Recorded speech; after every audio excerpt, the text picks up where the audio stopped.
Shalom, saya akan membaca dari buku Khotbah di atas Bukit yang ditulis oleh Ellen G. White. Bab 4, tujuan pelayanan yang sebenarnya. Pembahasan dalam Matius 6 ayat 19. Janganlah kamu mengumpulkan harta di bumi. Harta yang dikumpulkan di bumi tidak akan tahan. Para pencuri menerobos dan mencuri. Nyengat dan karat merusakkannya. Api dan angin ribut melenyapkan milikmu. Dan di mana hartamu berada, di situ juga hatimu berada. Harta yang dikumpulkan di bumi akan memikat pikiran untuk mengesampingkan hal-hal surga. Cinta uang adalah keinginan yang berkuasa pada zaman Yahudi. Keduniawian merampas tempat Allah dan agama di dalam jiwa. Demikian juga pada zaman ini. Ketamakan untuk kekayaan mempengaruhi dan menguasai kehidupan yang mengakibatkan hati yang mulia dan peri kemanusiaan rusak hingga mereka tenggelam dalam kebinasaan. Pelayanan setan penuh dengan perhatian, kebingungan, dan pekerjaan yang melelahkan, dan harta benda yang dikumpulkan manusia dengan kerja keras di dunia ini hanya untuk satu masa. Yesus mengatakan, "Kumpulkanlah bagimu harta di surga. Di surga nyengat dan karat tidak merusakkannya, dan pencuri tidak membongkar serta mencurinya. Karena di mana hartamu berada, di situ juga hatimu berada." Perintah itu ialah mengumpulkan bagimu harta di surga untuk kepentinganmu lah memperoleh harta di surga. Ini saja sari semua yang engkau miliki, yang benar-benar milikmu. Harta yang dikumpulkan di surga tidak bisa binasa. Tidak ada api atau banjir yang dapat membinasakannya. Tidak ada pencuri yang merampasnya. Tidak ada nyengat atau karat yang merusakkannya, karena harta itu berada dalam pemeliharaan Allah.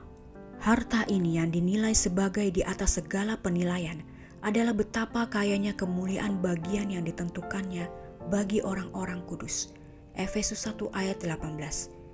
Murid-murid Kristus disebut batu-batu permatanya. Hartanya yang berharga dan istimewa, dia mengatakan, mereka seperti permata-permata mahkota. Aku akan membuat orang lebih jarang daripada emas tua, dan manusia lebih jarang daripada emas Ofir. Zakaria 9 ayat 16 dan Yesaya 13 ayat 12. Kristus menganggap umatnya di dalam kesucian dan penyempurnaan mereka sebagai upah dari segala penderitaannya, penghinaan terhadapnya, kasihnya, dan tambahan kemuliaannya Kristus. Pusat besar dari siapa segala kemuliaan terpancar. Dan kita diizinkan bersatu dengan Dia dalam pekerjaan penebusan besar dan menjadi pembagi bersama Dia dalam kekayaan yang telah dimenangkan kematian dan penderitaannya. Rasul Paulus mengatakan dalam suratnya kepada orang-orang Kristen di Tesalonika, "Sebab siapakah pengharapan kami atau sukacita kami atau mahkota kemegahan kami di hadapan Yesus, Tuhan kita, pada waktu kedatangannya, kalau bukan kamu? Sungguh, kamulah kemuliaan kami dan sukacita kami." 1 Tesalonika 2 ayat 19-20. Inilah harta yang untuknya Kristus meminta kita bekerja. Tabiat adalah panen besar dari kehidupan, dan setiap kata atau perbuatan yang melalui kasih karunia Kristus akan menghidupkan di dalam satu jiwa suatu dorongan yang sampai ke surga. Setiap upaya yang cenderung untuk membentuk tabiat seperti yang dimiliki Kristus adalah mengumpulkan harta di surga. Di mana harta berada, di situ juga hati berada. Dalam setiap upaya untuk menguntungkan orang-orang lain, kita menguntungkan diri kita. Orang yang memberikan uang atau waktu untuk menyebarkan Injil, mendaftarkan perhatian dan doa-doanya sendiri untuk pekerjaan itu dan untuk jiwa-jiwa yang akan dijangkau melaluinya. Kasih sayangnya disalurkan kepada orang-orang lain dan dia didorong untuk ketaatan yang lebih besar kepada Allah, agar dia mampu melakukannya dengan sebaik-baiknya. Dan pada hari terakhir, ketika kekayaan dunia akan binasa, orang yang telah mengumpulkan harta di surga akan melihat yang telah diperoleh kehidupannya.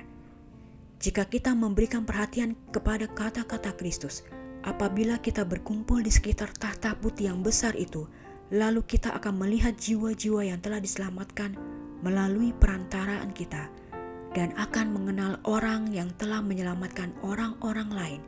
Rombongan besar dibawa masuk ke tempat teduh sebagai hasil pekerjaan kita.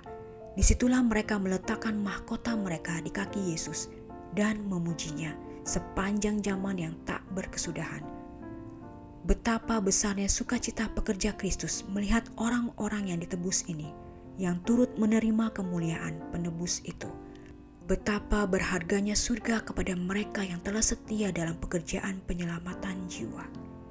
Karena itu, kalau kau dibangkitkan bersama dengan Kristus, carilah perkara yang di atas, di mana Kristus ada, duduk di sebelah kanan Allah. Kolose 3 ayat 1. Demikianlah bacaan buku khotbah di atas bukit, tujuan pelayanan yang sebenarnya, dalam Matius 6 ayat 19. Janganlah kamu mengumpulkan harta di bumi. Tuhan memberkati.